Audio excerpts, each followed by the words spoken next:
I'm Susanna Kraus, coming from Germany, from Berlin, where I'm living.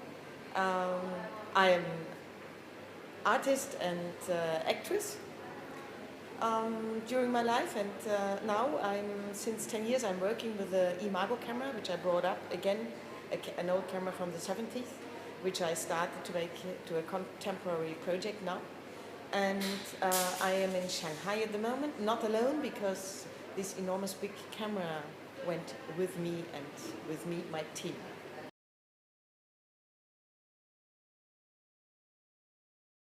The Imago camera is invented later, is built later.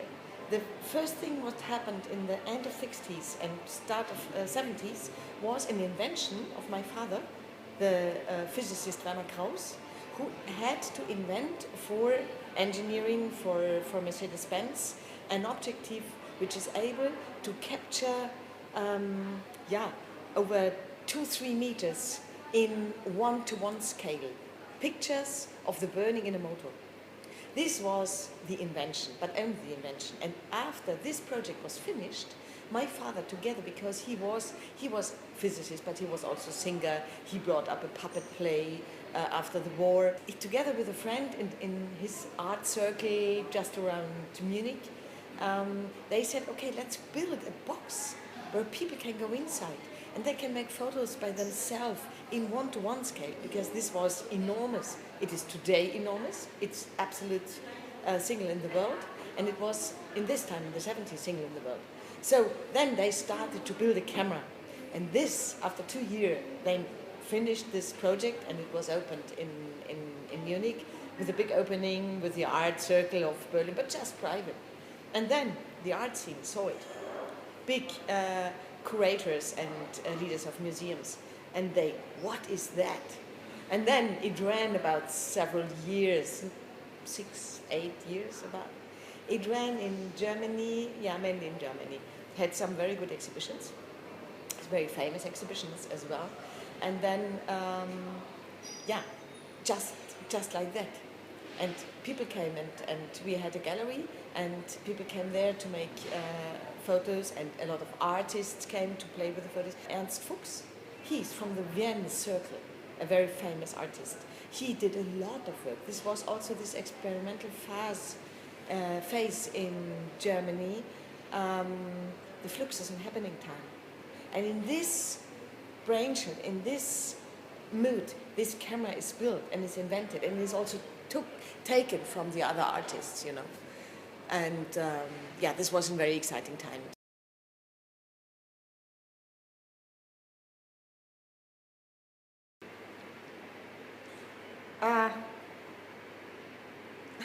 There are a lot. I started this project just with nothing. I lived in Berlin. I had two children, just so growing up. And the second difficulty was all my life I was on the stages. I'm actress for stage, for theater, and I had not really a lot of knowledge about photography. My mother, she is a great photographer. She was a great fashion photographer. And there, when I was young, I was within the darkroom sometimes, just for me and to get a little bit money and things like this. But it was long years ago. And this was the second, because I had not really a lot of knowledge about photography. And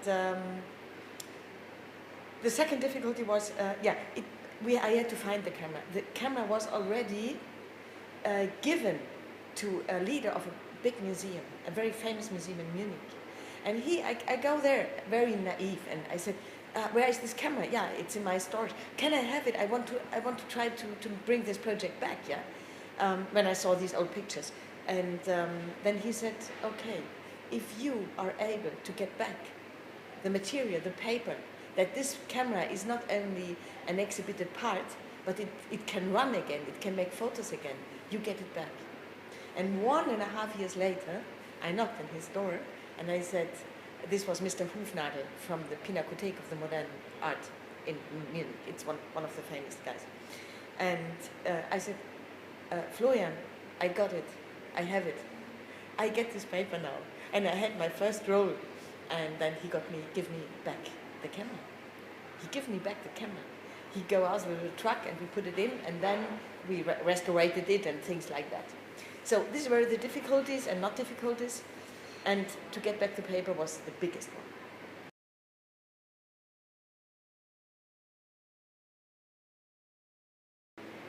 It's very interesting because in this time, what I said already, the Flixbus happening time, what was very strong, is mainly in Munich. There was a lot of artists who recognize this camera and see the chances they have with it, and fashion makers. And they were very open with it. They saw it, and they saw the possibility they have there, and it worked very easy.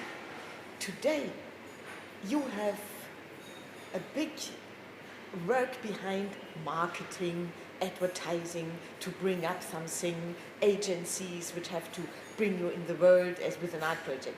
This is completely different to the 70s. But the good thing is, the 30 years of sleep of this camera, it is like people see it now different.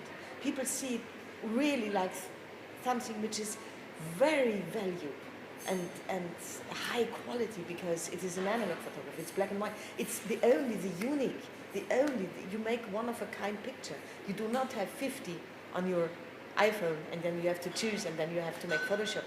And this is today, people see it like an enormous chance to be again free from all this digital world and to make one of a kind statement of yourself.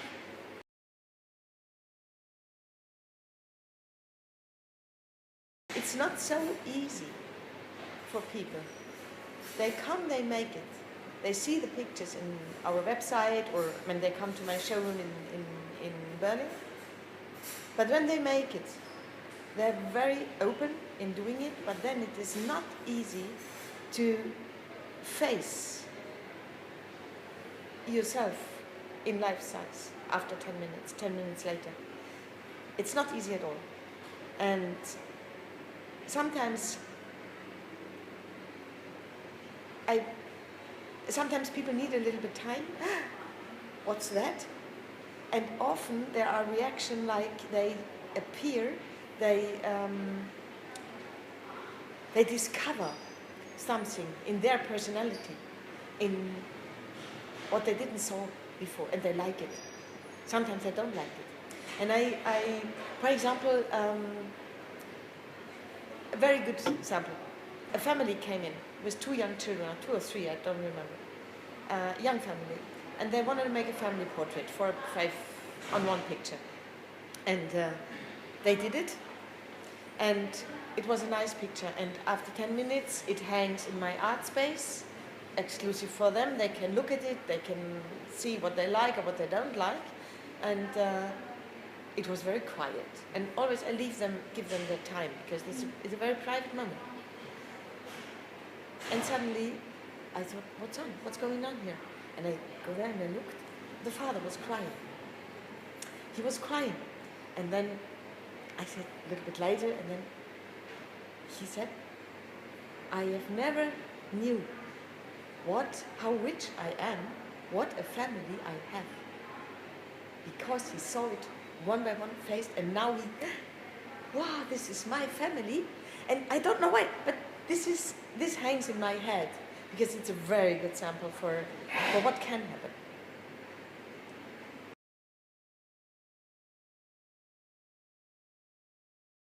I do it now for 10 years. I rediscovered it 2005, and now we are 15. A long time I thought, anyway, I have never worked so much in my life than I do the last 10 years. This is one experience. But it's nice. It's a fantastic work. And when I always thought, okay, now I jump into just something else from my ancient profession, as artist. But then, over the years, I recognized that it has a lot of points where it comes very near together. It's this kind of interactive art piece where I was actress, but now I'm a little bit more director, because there, when I make these photographs, I have to direct it. I work with actors now, with dancers, with models. It's not so far away from what I did. And the technical part, yes, very far. I learned a lot. But not the interactive part. And it is what I recognized. It is really an instrument for communication, this camera. Communication between who takes it and the subject and the camera, the subject and me, the person and me and the camera. And so it is very interactive what happens there. You never know what comes out. It is not a beauty camera, everybody knows it because you cannot make any Photoshop. It is black and white, it is a high contrast paper, it's an artificial view to yourself. And there, a big field of interactive art opens, what you can do with it and how you can exhibit. And this is for me the most beautiful experiences now, because I meet so many people, and it goes sometimes so deep together. When you work together, it's very near, very deep, very personal, and yeah, and this I love the most.